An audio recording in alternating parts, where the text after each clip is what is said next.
All right, let's settle this debate once and for all. Dwight Howard versus Shaquille O'Neal. Who's the greatest center of their era? This is a clash of titans, two of the most physically dominant forces the NBA has ever seen. We're going to break down their games, their mindsets, and their legacies to figure out who truly comes out on top. Let's start with the big man himself, Shaq. When you think of pure, unadulterated dominance, Shaquille O'Neal is the first name that comes to mind. This wasn't just a basketball player. This was a force of nature. At 7'1" and well over 300 pounds, he was a physical anomaly. But what made Shaq truly terrifying for his opponents wasn't just his size. It was his unbelievable combination of power, speed, and agility. For a man that big to move the way he did was just insane. His signature move, the Black Tornado, was practically unstoppable. He'd back you down, spin, and throw down a dunk that felt like it could shatter the backboard, and sometimes it did. His footwork in the post was surprisingly nimble. He wasn't just a brute. He had skill, a soft touch around the rim, and a drop step that was a thing of beauty. Defensively, he was a mountain in the paint. His sheer presence altered shots. Offensive players would drive into the lane, see Shaq standing there, and immediately second-guess their entire life choices. He wasn't necessarily a high-flying shot blocker like some others, but his size and positioning made scoring inside an absolute nightmare. And let's talk about the hardware. For NBA championships, 3 Finals MVPs, a regular season MVP in 2015 All-Star selections. The list goes on and on. He led the league in scoring twice. In his prime with the Lakers, he was the undisputed king of the league. He didn't just play the game, he owned it. The entire league had to adapt its strategies just to deal with him. Remember Hack a Shaq? Teams would intentionally foul him because sending him to the free throw line was a better option than letting him get an easy to points. That's the definition of game-changing impact. Now, let's shift our focus to Dwight Howard. When Dwight entered the league, he was immediately dubbed Superman for a reason. His athleticism was off the charts. We're talking about a guy with a vertical leap that rivaled guards, combined with the strength and physique of a bodybuilder. He was a pogo stick with muscles. Where Shaq dominated with brute force, Dwight dominated with explosive athleticism. His game was built on verticality. Defensively, he was an absolute monster. He won Defensive Player of the Year 3 times in a row, a feat only achieved by a handful of legends. He was the ultimate rim protector. His timing on blocks was impeccable, and his ability to cover ground and help from the weak side was elite.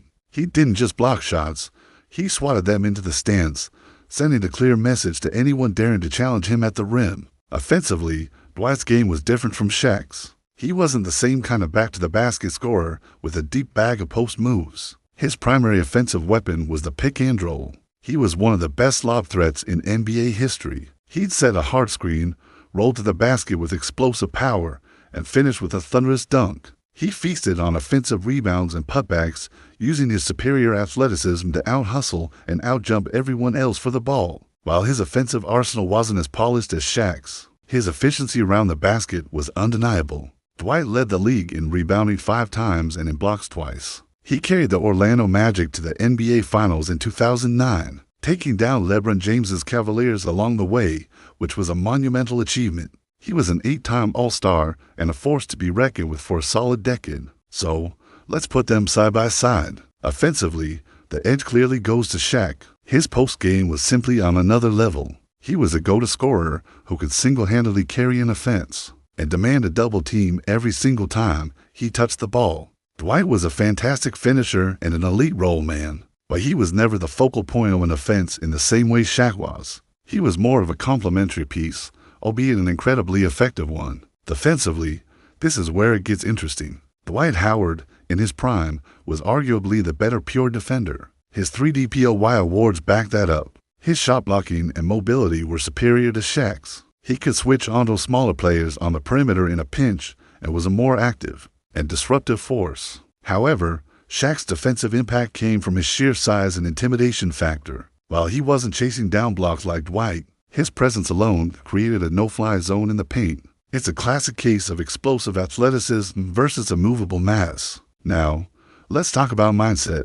because this is a huge part of the conversation. Shaq had that killer instinct. He called it MDE, most dominant ever. He wanted the ball in the biggest moments, and he thrived under pressure. He had an ego, sure, but he backed it up. He wanted to destroy his opponent, both physically and mentally. He played with a joy and a ferocity that was infectious. Dwight's mindset has been a topic of debate throughout his career. He has often been criticized for not having that same killer mentality as guys like Shaq or Kobe. He was known for his smiles and his more lighthearted approach to the game. While he was a fierce competitor, he seemed to be at his best as a defensive anchor and a high-energy role player, rather than the alpha dog carrying the team on his back. This isn't necessarily a bad thing. It's just a different approach. In his later career, Dwight has shown incredible resilience and an ability to adapt his game, accepting a smaller role to contribute to a championship-winning team with the Lakers in 2020. That shows a level of maturity and team-first attitude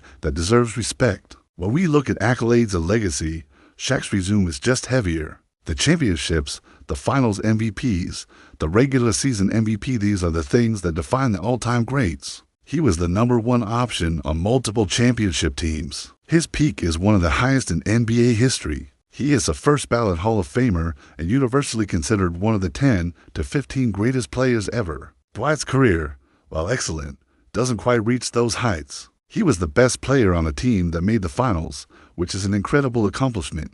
But he never got over that final hurdle as the main guy. His individual defensive awards are legendary, but the ultimate goal is winning championships. So, who is the better big man? If you need a player to build a franchise around, to be the undisputed #1 option who can carry you to multiple championships, through sheer force of will and offensive dominance, you have to pick Shaquille O'Neal. His peak was a level of dominance that we may never see again. He changed the rules of the game and left an indelible mark on the league. However, if you're building a modern team and need a defensive anchor, an elite rebounder, and the most athletic role man in history to pair with a star perimeter player, prime Dwight Howard is your guy. His defensive impact and athleticism were truly special. Ultimately, though, when we're talking about the best, we have to look at the total package, dominance, championships, peak performance, and overall impact on the game. And in that debate, the Big Diesel, Shaq, stands a little bit taller.